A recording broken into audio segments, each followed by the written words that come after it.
Magandang araw sa inyo mga kaibigan. Itong ating almusalita sa araw na ito. Ebanghelyo natin ay Matthew 19:13-15. Sabi ng Ebanghelyo, "Then little children were brought to Jesus, that he might lay his hands on them and pray for them. But the disciples scolded those who brought them. Jesus said, 'Let the children come to me, for the kingdom of heaven belongs to those who are like them.'"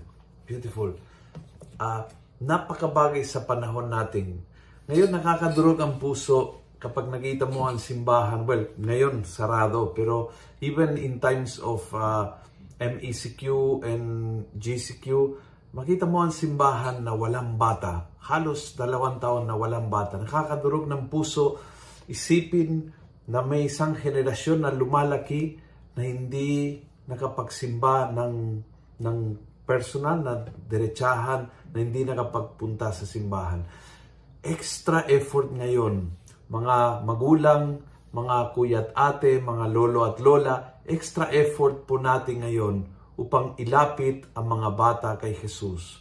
Have time during the day para umupo kasama mga chikiting sa bahay at kwentuhan. Turuan mo yung mga stories of the Bible.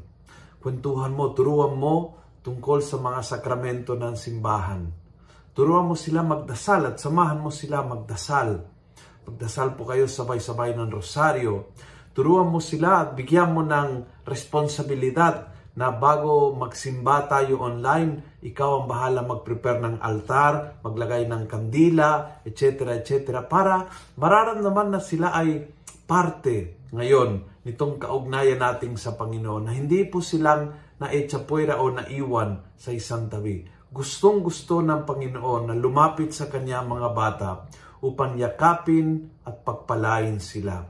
Sana ngayon tayo ang mga may edad, yakapin din itong responsibilidad na ilapit kay Jesus ang ating mga bata by doing concrete things na bibigyan kaalaman sa kanila tungkol sa Diyos, na nagdarasal sama-sama at nabibigyan ng responsibilidad din sa kanila sa pagdarasal ng pamilya.